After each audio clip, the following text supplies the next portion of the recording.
할렐루야. 이 시간에도 주님의 크신 은혜와 사랑이 우리 가운데 충만하게 임하기를 간절히 소원합니다.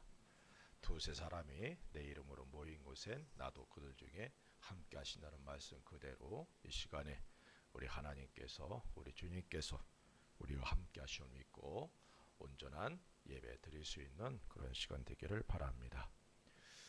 세상은 점점 어두운 가운데 빠져들어가고 있습니다. 코로나 바이러스가 자연적으로 발생을 하였던 연구소에서 유출이 되었던 이러한 일들이 앞으로 많이 일어날 것입니다. 자연재해와 인재로 인하여 불안과 두려움에 떠는 날들이 우리 주님이 재림하시기 직전에 많이 일어나게 되어 있습니다. 핵의 위협이 우리들의 삶을 두렵게 만들기도 합니다. 후쿠시마 원전에서 방사선이 노출되어서 얼마나 많은 두려움을 그리고 불안을 가지고 살아왔는지 우리는 잘 알고 있습니다. 쓰나미로 인해서 수많은 사람들이 생명을 잃었고 집과 모든 재산들을 잃어버린 일들, 이 일로 인해서 아직까지도 상처를 갖고 살아가는 사람들이 이 땅에 참 많이 있습니다.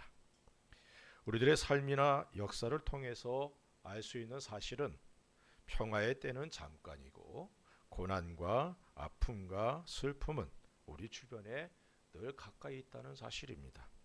그렇기에 사람들은 평화를 갈구하고 삶의 평화를 원하고 있습니다. 생로병사를 피해갈 수 있는 사람은 이 땅에 존재하지 않습니다. 이러한 사실을 잘 알고 있으면서도 잊고 살아가는 것이 또한 우리들 사람들의 모습이죠. 하지만 거듭나고 구원을 받은 하나님의 사람들은 이러한 일들을 소홀히 여겨서는 안 됩니다. 물론 이러한 일들로 인해 두려움과 불안에 떨면서 살아가서도 안 됩니다. 오히려 우리들의 신앙의 자세를 바로잡고 우리들의 소망을 하나님께 두고 살아갈 수 있는 우리가 되어야 될 줄로 믿습니다. 히브리서 11장에서는 우리들이 이 땅에 나그네라 라고 말씀하고 있습니다. 베드로도 그리스도인들을 향하여 나그네로 표현하고 있습니다. 나그네란 분명한 목적지를 향하여 여행하는 사람이라는 의미를 갖고 있습니다. 그렇게 믿음의 사람들은 하나님께서 준비해 두신 하늘의 본향을 바라보면서 그것을 목적지로 삼아서 나아가는 삶, 이것이 바로 이 땅에서 그리스도인들인 우리들의 삶의 모습입니다. 우리들이 비록 이 땅에 발을 디디고 살아가고 있지만 우리들의 영원한 거처는 하늘에 있다는 사실을 잊어서는 안 될 줄로 믿습니다. 우리들의 삶이 힘들고 어려운 길을 가는 것과 같을지라도 우리들의 눈을 하나님께 두고 하늘의 소망을 갖고 살아가는 우리가 될 수 있기를 주의 이름으로 부탁을 드립니다. 이것이 모든 그리스도인들에게 요구되는 신앙의 자세라는 사실도 잊지 않기를 주의 이름으로 부탁을 드립니다.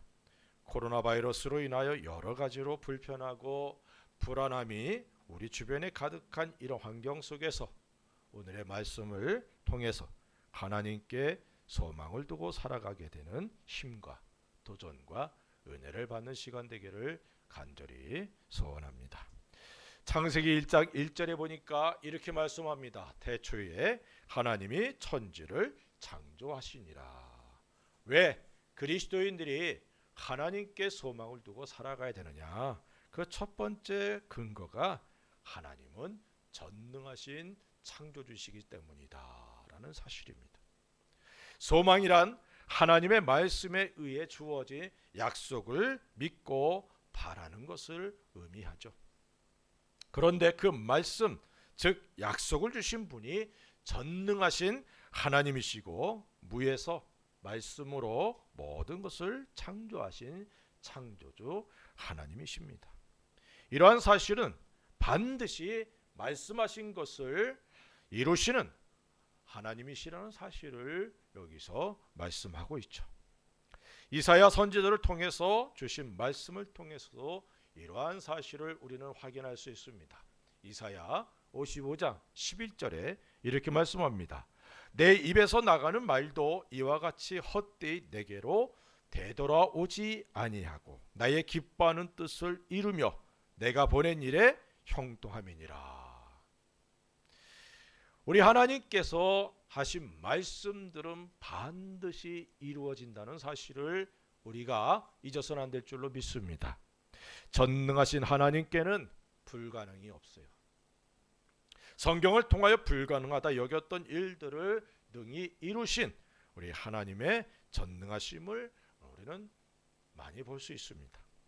광야에서 이스라엘 백성은 만나만 먹자 고기가 먹고 싶다고 원망하고 불평합니다. 그러자 하나님께서 모세에게 한 달간 고기를 먹도록 하시겠다라고 말씀하셔요. 이 말씀을 듣고 모세는 근심이 가득합니다. 그래서 다음과 같이 반응합니다. 민수기 11장 21절 22절에 모세가 이르되 나와 함께 있는 이 백성의 보행자가 60만 명이온데 주의 말씀이 한 달 동안 고기를 주어 먹게 하겠다 하시오니 그들을 위하여 양떼와 소떼를 잡은들 조카오며 바다의 모든 고기를 모은들 조카오리이까. 하나님, 우리가 있는 곳이 광야입니다. 여기서 어떻게 한 달간 고기를 먹일 수 있겠어요? 이게 바로 모세의 고민이었어요. 불가능한 그런 일들을 하나님 말씀하고 계시니까 하나님 어떻게 하시려고 그럽니까? 근심하면서 이렇게 질문합니다. 이러한 모습은 육체를 가진 사람들의 일반적인 모습입니다. 물론 하나님의 능력을 경험한 모세라 할지라도 여전히 육체를 갖고 있기에 전능하신 하나님을 믿으면서도 자신의 이성과 경험에 그리고 환경에 하나님의 능력을 제한시켜버리는 어리석음을 보여주고 있습니다. 하나님의 손은 지금도 변하지 않습니다. 우리들이 하나님께 소망을 두는 가장 강력한 근거가 우리 하나님은 전능하신 분이시고 우리들의 모든 소망을 이루어 주시는 분이라는 사실을 잊지 않기를 주의 이름으로 축원을 드립니다. 아수르가 유다 예루살렘을 공격합니다. 사네립 그리고 랍사게가 유다 사람들을 향하여 다음과 같이 말합니다. 그러나 그의 말은 곧 전능하신 하나님을 향한 도전이라 말씀을 드릴 수 있어요. 열왕기하 19장 21절 22절에 여호와께서 아수르 왕에게 대하여 이같이 말씀하시기를 처녀딸 시온이 너를 멸시하며 너를 비웃었으며 딸 예루살렘이 너를 향하여 머리를 흔들었느니라. 내가 누구를 꾸짖었으며 비방하였느냐? 누구를 향하여 소리를 높였으며 눈을 높이 떴느냐? 이스라엘의 거룩한 자에게 그리하였도다. 이런 하나님을 향한 도전은 다음과 같은 결과를 가져왔습니다. 열왕기하 19장 35절부터 37절에 이렇게 말씀합니다. 이 밤에 여호와의 사자가 나와서 아수르 진영에서 군사 18만 5천 명을 친지라. 아침에 일찍 일어나 보니 다 송장이 되었더라. 아수르 왕 사네립이 떠나 돌아가서 니누에 거주하더니 그가 그의 신 니스록의 신전에서 경배할 때에 아드람멜렉과 사레셀이 그를 칼로 쳐 죽이고 아라랏 땅으로 그들이 도망하며 그 아들 에살핫돈이 대신하여 왕이 되니라. 사네립의 힘이 되었던 군사 18만 5천 명이 하루 사이에 다 죽어버렸어요. 그리고 사네립도 죽임을 당합니다. 유다의 원수인 아수르를 치신 하나님, 전능하신 하나님께서 유다를 보호해 주셨고 환난에서 건져 주셨습니다. 우리들이 믿는 하나님은 전능하신 하나님이십니다. 믿습니까? 우리의 모든 것을 다 아시고 능히 도우시고 건지시는 전능하신 하나님이심을 잊지 않기를 주의 이름으로 부탁을 드립니다. 전능이란 단어를 깊이 묵상하시고 마음에 깊이 깨닫고 새기시기를 주의 이름으로 부탁을 드립니다.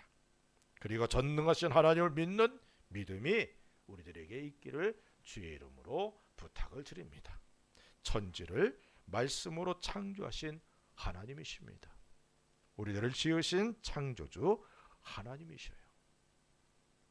전능하신 하나님을 믿는 믿음이 온전하길 원하고 성장하기를 간절히 소원합니다. 사도들도 처음에는 믿음이 적은 것으로 인해서 예수님께 책망을 받았습니다. 하지만 그들은 예수님의 말씀을 들으며 또한 예수님께서 행하신 표적들을 보면서 그들의 믿음은 자라갔습니다. 우리들에게도 이런 은혜들이 임하기를 주의 이름으로 축원을 드립니다. 말씀을 들으면서 우리의 마음속에 믿음이 일어나길 바라고 그 믿음이 삶 속에 계속해서 자라갈 수 있기를 주의 이름으로 부탁을 드립니다. 주님께서 일하심을 우리의 삶 속에 보기를 원하고 또한 우리들의 마음이 굳어지거나 둔해져서 하나님의 말씀을 믿지 못하고 그리고 하나님을 전능하신 하나님을 잊어버리는 그런 일들이 없기를 주의 이름으로 부탁을 드립니다. 이스라엘 백성이 아침마다 만나를 거두고 또한 생수를 마시면서 처음에는 하나님의 능력을 통하여 감사하고 놀랐지만 나중에는 그것이 일상이 되자 감사가 사라지고 또 다른 욕심이 그들의 마음과 생각을 지배하고 말았습니다. 그 결과 하나님을 향하여 원망하고 불평하다가 하나님의 진노를 받아 광야에서 죽고 말았어요. 이러한 이스라엘의 모습들이 우리들에게 있어서는 안 될 줄로 믿습니다. 시편 78편 56절에 그러나 그들은 지존하신 하나님을 시험하고 반항하여 그의 명령을 지키지 아니하며. 이스라엘 백성은 날마다 자신들과 함께 하시는 하나님의 임재를 경험했습니다. 하나님께서 자신들을 도우시고 먹이시고 인도하시고 보호하신다는 사실을 경험했습니다. 그럼에도 불구하고 그것이 일상생활이 되다 보니까 마음이 둔해져서 하나님을 향한 감사와 그리고 하나님을 향한 경배가 사라지고 말았다는 것입니다. 전능하신 하나님을 시험하고 오히려 반항했어요. 우리들의 마음이 둔하여져서 전능하신 하나님을 향한 믿음이 식거나 감사가 사라지지 않도록 늘 깨어있기를 주의 이름으로 부탁을 드립니다. 우리 하나님은 천지를 창조하신 창조주 하나님이십니다. 그분에게는 불가능이 없다는 사실을 잊지 않기를 바랍니다. 내 입을 넓게 열라 내가 채우리라. 이것이 우리 하나님께서 우리에게 요구하시고 있다는 사실을, 우리의 신앙의 모습을 원하신다는 사실을 잊지 않기를 주의 이름으로 부탁을 드립니다. 우리들의 믿음이, 우리들의 소망이 전능하신 하나님께 뿌리를 내릴 수 있기를 주의 이름으로 부탁을 드립니다. 두 번째는 요한 1서 4장 9절 10절에 이렇게 말씀합니다. 하나님의 사랑이 우리에게 이렇게 나타난 바 되었으니 하나님이 자기의 독생자를 세상에 보내심은 그로 말미암아 우리를 살리려 하심이라. 사랑은 여기 있으니 우리가 하나님을 사랑한 것이 아니요 하나님이 우리를 사랑하사 우리 죄를 속하기 위하여 화목제물로 그 아들을 보내셨음이라. 왜 우리들이 하나님께 소망을 두어야 되느냐?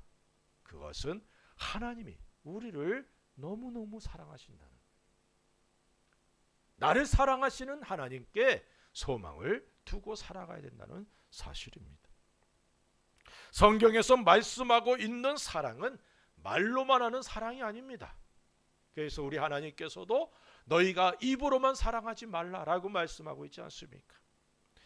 다시 말하면 하나님께서 우리를 사랑하셨다는 것은 하나님께서 사랑의 행동을 하셨다는 겁니다.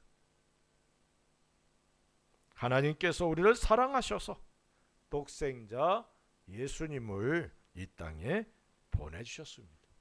그것도 죄인인 우리들을 구원하시기 위해서 독생자이신 하나님을 사람의 몸으로 보내셨고 이 땅에서 십자가에서 고통받으며 죽게 하셨습니다.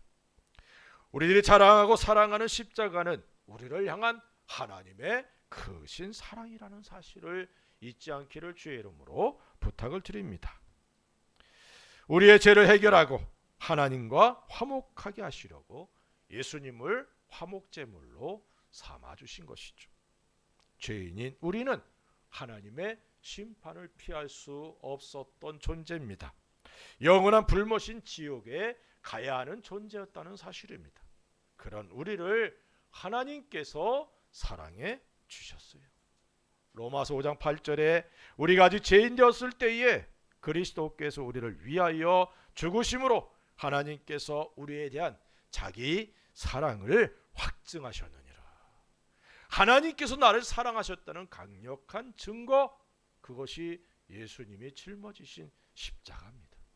그래서 십자가를 바라볼 때마다 하나님이 나를 얼마나 사랑하셨는지, 그 사랑을 우리가 잊지 않기를 하나님께서 원하십니다. 그래서 사도 바울은 오직 예수님의 십자가만을 사랑하고 자랑하겠다라고 고백하고 있는 것입니다. 오늘 많은 그리스도인들, 아니 우리가 예수님의 십자가를 잊어버리고 살아가고 있지 않는지, 내 삶 속에서 예수님의 십자가를 놓쳐버리고 살아가고 있지 않는지, 그래서 나 자신도 모르게 세속화되어 가고 있는지는 않는지 우리가 돌아볼 수 있는 시간 되기를 주의 이름으로 부탁을 드립니다. 하나님께서 우리를 사랑하셨다는 사실, 그 모든 사실을 그리스도인들은 모두 잘 알고 있습니다. 그리고 그 사랑의 내용이 예수 그리스도 독생자를 희생하신 사랑이라는 사실도 너무나 잘 알고 있습니다. 그런데 우리들이 그 사랑을 무시하고 우리들의 얼굴을 하나님께로 향하지 않고 죄악 가운데 여전히 거하며 하나님의 마음을 아프게 할 때에도 하나님께서 우리를 향한 그 사랑은 변함이 없다는 사실을 우리가 잊어서는 안 됩니다. 사람들은 이 사실을 자꾸 잊어버려요. 하나님의 사랑이 그렇게 가볍지 않다는 사실을 자꾸 잊어버린단 말이에요. 저는 다음의 말씀을 통해 하나님의 크신 사랑을 깨닫고 늘 감사드립니다. 히브리서 4장 16절에 그러므로 우리는 긍휼하심을 받고 때를 따라 돕는 은혜를 얻기 위하여 은혜의 보좌 앞에 담대히 나아갈 것이니라. 우리가 하나님의 은혜의 보좌 앞에 나아가는데 왜 담대함이 필요하고 하나님의 긍휼이 필요합니까? 그것은 우리 자신의 연약함을 우리가 잘 알고 있기 때문에 범죄하고 넘어지고 상처투성이인 내 모습을 볼 때 하나님 앞에 나아갈 때마다 머뭇거리고 주저하지 않습니까? 아버지, 지난번에 이런 죄 졌는데 오늘 또 졌어요. 또 반복해요. 그러다 보면 나 자신도 모르게 주님 앞에 가는 것이 두려움이 되고 머뭇거리게 된단 말이죠. 그런데 이 말씀을 통해 보면 은혜의 보좌 앞에 담대히 나갈지니라. 담대히 나갈 것이니라. 담대함. 저는 이 담대함을 이렇게 말합니다. 얼굴에 철판을 깔고 하나님 앞에, 아버지 앞에, 나를 사랑하시는 그 아버지 앞에 뭐가 부끄러워요? 뭐 감출 것이 뭐가 있어요? 나의 연약함을 아시기에, 나의 죄악됨을 아시기에 독생자 예수 그리스도까지 희생하신 그 아버지께서 나를 다 받아주시기에 눈물 흘리며 주의 긍휼하심을 힘입고 은혜의 보좌 앞에 나아가는 것입니다. 그래서 의인은 7번 넘어질지라도 다시 일어나는 겁니다. 오뚜기 신앙이죠. 주여, 내가 주님 앞에 이러한 잘못과 이러한 실수를, 이런 허물을 범하고 말았습니다. 주님의 십자가의 보혈을 다시 한번 의지합니다. 주님의 은혜의 보좌 앞에 나왔사오니 나를 긍휼히 여기시고 나의 모든 죄와 허물을 사하여 주옵시고 주님께 더 가까이 죄와 싸워 이길 수 있는 은혜와 능력을 내게 허락해 주옵소서. 이러한 믿음의 자세가 우리에게 있어야 될 줄로 믿습니다. 우리들이 하나님 앞에 여전히 부족한 존재라 할지라도 하나님의 사랑으로 인해 하나님과의 관계가 영원히 변하지 않는다는 사실을 믿으시기를 주의 이름으로 부탁을 드립니다. 물론 여기서의 관계라는 것은 의롭다함을 얻어서 하나님의 자녀가 되었으며 천국을 소유한 것과 영원한 생명이 주어진 것을 의미합니다. 이것은 그 어떤 것으로도 변하지 않는 겁니다. 믿습니까? 어떤 분들은 그러죠. 회개하지 않으면 이런 것들이 마치 사라지는 것 같이 강조합니다. 그래서 회개의 열매로는 이상한 얘기들을 하면서 회개에 대한 헌금을 하라고 막 강조하기도 해요. 물론 나의 죄로 인해서 하나님께서 독생자 예수 그리스도를 허락해 주시고 나의 죄를 용서해 주신 것을 감사함으로 드린다면 모르지만 이게 마치 내 죄를 회개하고 용서받은 결과물인 것처럼 그렇게 생각해서는 안 된다는 사실입니다. 하나님과의 관계는 하나님께서 독생자 예수 그리스도를 통해 우리에게 은혜로 선물로 거저 주신 것들이기에 이 관계는 변하지 않는다는 사실입니다. 믿습니까? 이런 은혜들이 우리들에게 주어져 있습니다. 그래서 어떤 사람들은 또 그렇게 얘기를 하죠. 그러니까 뭐 육체를 갖고 살아가는 우리들이 뭐 죄를 범하고 사는 건 너무 당연한 거 아니야? 그러니까 너무 신경 쓰지 말어. 마음대로 살아. 방종에 빠지게 만드는 사람들도 있습니다. 하지만 우리들이 하나님 앞에서 계속 엇나가는 삶을 살아가게 된다면 하나님의 징계가 임하게 된다는 사실을 우리가 잊어서는 안 됩니다. 히브리서 12장 10절과 11절에 이렇게 말씀합니다. 그들은 잠시 자기의 뜻대로 우리를 징계하였거니와 오직 하나님은 우리의 유익을 위하여 그의 거룩하심에 참여하게 하시느니라. 무릇 징계가 당시에는 즐거워 보이지 않고 슬퍼 보이나 후에 그로 말미암아 연단받은 자들은 의와 평강의 열매를 맺느니라. 징계란 하나님께서 사랑하시는 자녀들이 잘못된 길에서 돌이켜 하나님의 은혜와 복의 자리로 나아갈 수 있도록 하시는 하나님의 또 다른 사랑의 표현이라는 사실입니다. 매를 맞는 것, 하나님 매를 드시는 것, 이것은 잘못된 자녀를 바로잡는 하나의 방편입니다.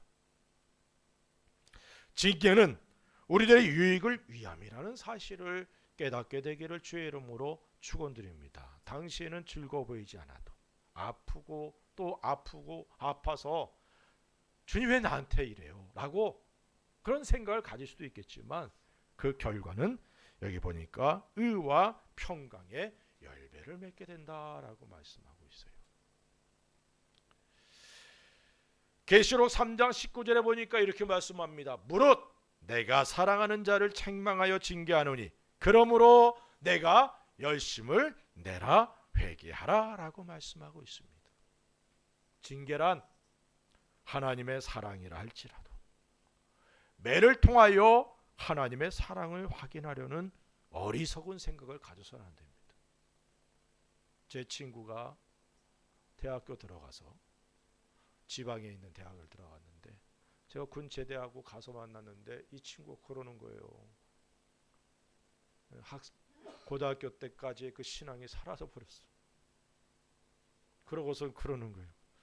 정렬아, 내가 이러이러한 일을 겪었는데 하나님이 정말 나를 사랑한다면 하나님 나를 때리실 거야. 하나님께 매를 맞는 것으로 하나님의 사랑을 확인하려고 하는 그 친구의 모습 보면서 너는 왜 이렇게 어리석니? 왜 하나님의 사랑을 매를 맞으면서 확인하려고 그래? 그렇지 않아도 하나님의 사랑 확인하는 방법은 너무너무 많은데,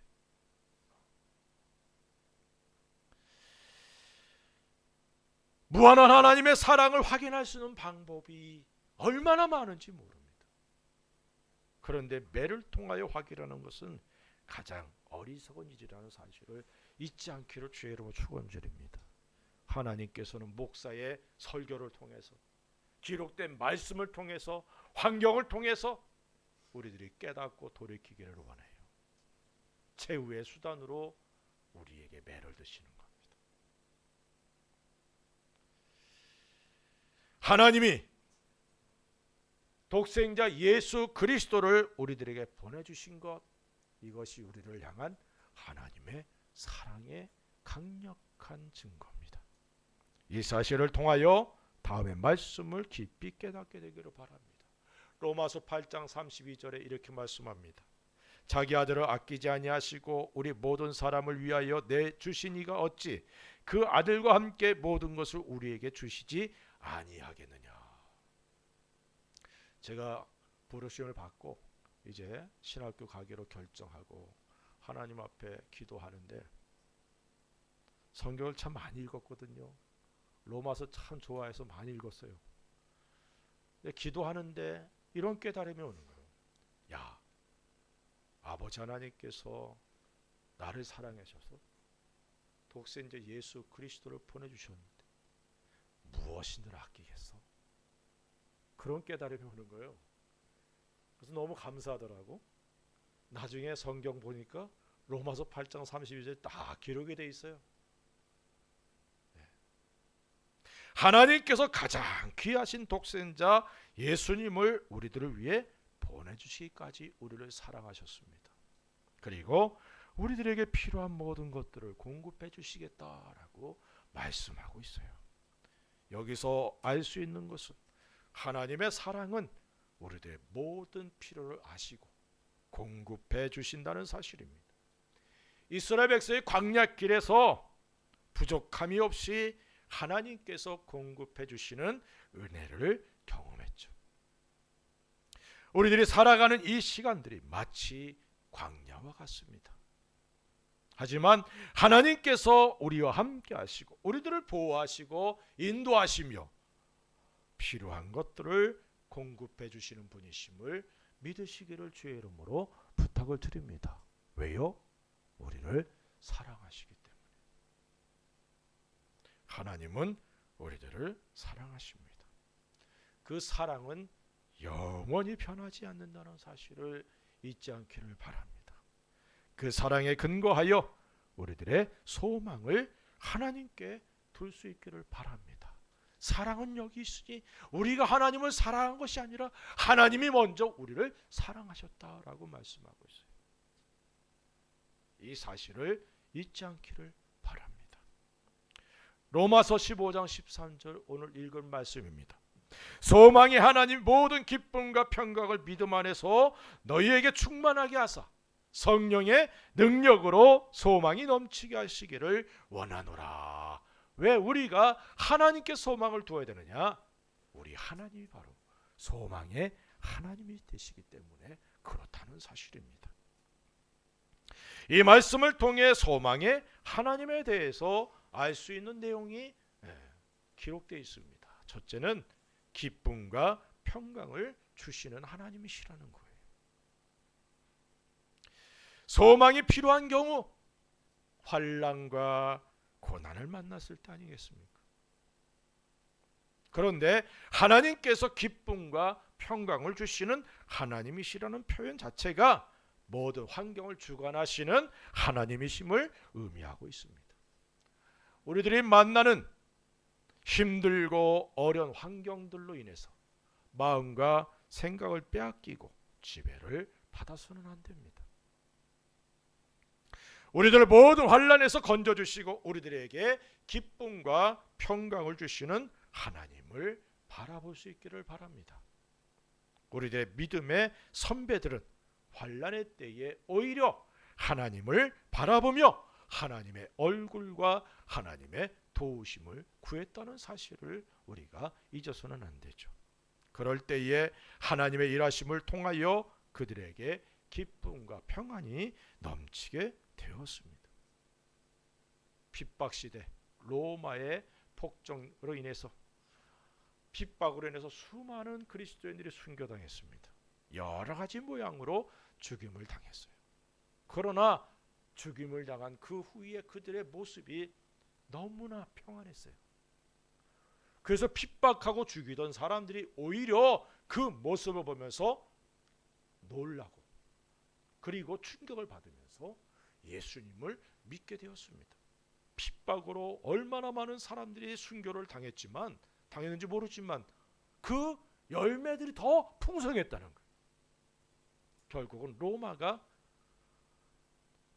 패배를 선언하죠.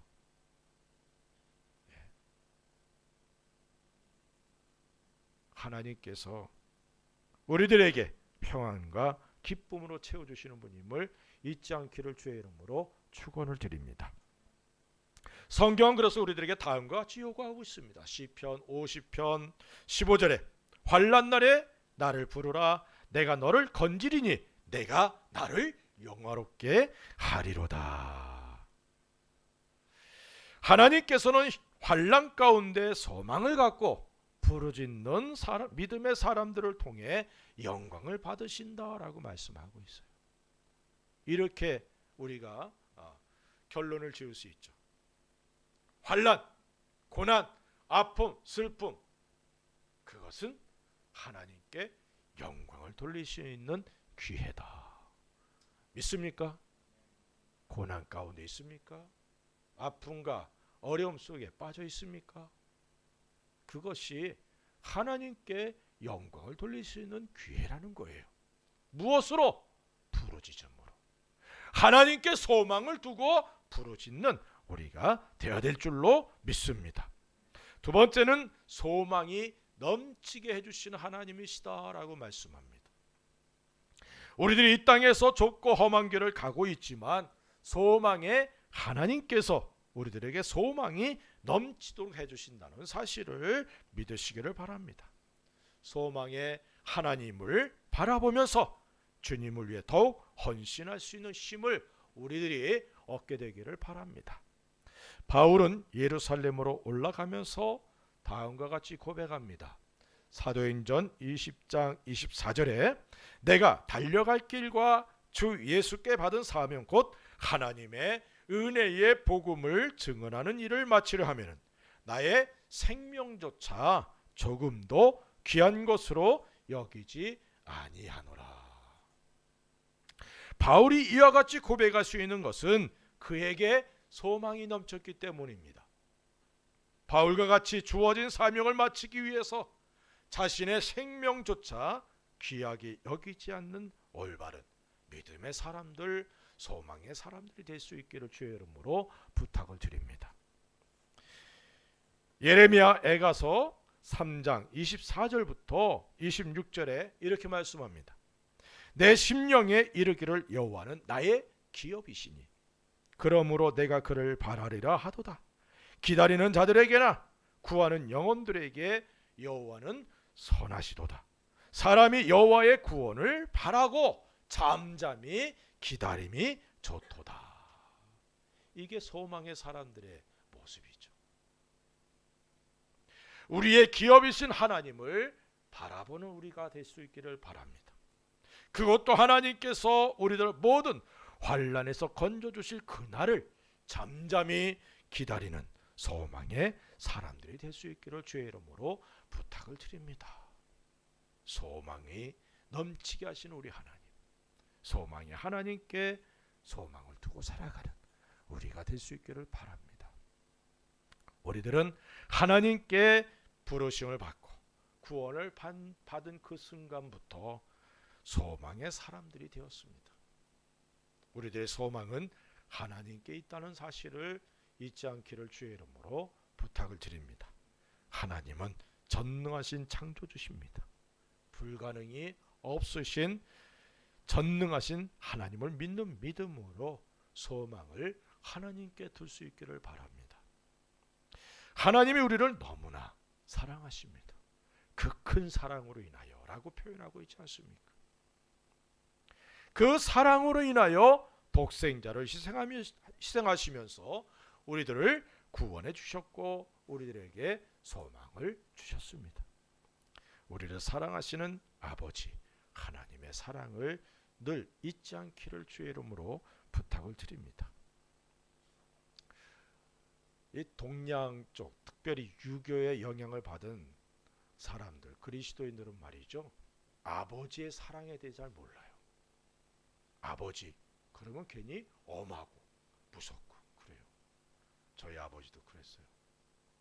그렇기 때문에 하나님 아버지의 사랑을 아버지를 통해 받았어야 되는데 경험한 적이 없으니까 그냥 이상적으로만 생각하는 거예요. 삶 속에서 하나님 아버지의 사랑이 이렇게 나타났구나, 내게 이런 사랑이 흘러왔구나 라는 사실을 잘 경험하지 못합니다.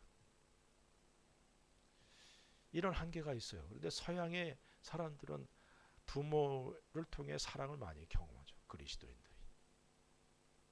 우리 믿음의 한국인 그리스도인들은 자녀들을 사랑하는 사랑의 모습을 좀 보여줄 수 있기를 주의 이름으로 축원드립니다.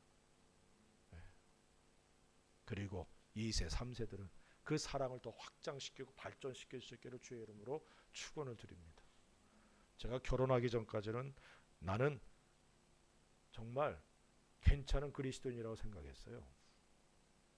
근데 결혼하고 며칠 안 돼서 제 집사람이 그러는 거예요.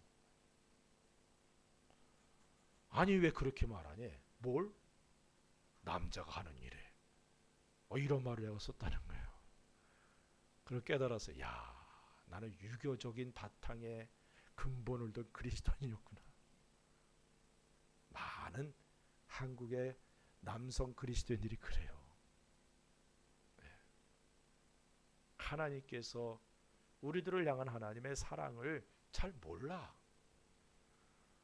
그냥 뻣뻣해. 좀 부드러워질 수 있기를 주의로 축원드립니다. 경상도 사나이들은 또 얼마나 입이 무거운지 아내를 향하여 사랑한다는 말을 못해요. 사랑한다는 말을 좀 자주 할 수 있기를 주의로 축원드립니다. 아멘. 제 휴대전화에 제 아내의 저거는 뭔지 아세요? 내 사랑이에요. 전화할 때도 가끔 그래요. 내 사랑? 그렇게 간지럽겠지만 주님이 날 사랑하는 거 사랑해 아무것도 아니잖아요. 립 서비스만이라도 좀 할 수 있는 우리가 될 수 있기를 주의로 축원드립니다. 말을 자꾸 하다 보면 그게 이루어져요. 삶 속에 드러나게 되더라고. 믿습니까? 하나님이 나를 사랑하신 그 사랑 잊지 않기를 바라고 그 사랑에 근거해서 하나님께 소망을 둘 수 있기를 바랍니다. 우리에게 소망을 주시는 우리 하나님, 우리 하나님은 소망의 하나님이십니다. 우리에게 소망을 주신 하나님께서 환난 날에 부르짖으면 기쁨과 평강으로 채워주시고 소망이 넘치게 해주신다라고 말씀하고 있습니다. 우리의 기업이신 하나님께 소망을 두고 하나님의 구원의 날을 잠잠히 기다리는 믿음과 소망의 사람들로서 부족함이 없기를 원하고 소망을 하나님께 둠으로 하나님께 영광을 돌리는 복된 성도들 될 수 있기를 우리 주 예수 그리스도의 이름으로 간절히 축원을 드립니다. 기도하십시다. 우리 같이 한번 기도합시다. 힘들고 어렵고 불안하고 두려워하는 그런 시대, 이런 시대를 우리는 살아가고 있습니다. 코로나 바이러스로 인한 두려움이 더 많죠. 불안도 많죠. 이러한 때에 소망을 하나님께 두어야 됩니다. 전능하신 하나님께, 우리를 사랑하시는, 나를 사랑하시는 하나님께, 소망의 하나님께 소망을 두는 우리가 될 수 있기를 사모하면서 이 시간 우리 함께 같이 기도하십시다. 할렐루야. 아버지 하나님, 감사와 찬송 돌립니다. 아버지께 소망을 두라고, 하나님께 소망을 두라고 말씀하시는 거 믿고 감사합니다. 전능하신 하나님, 창조주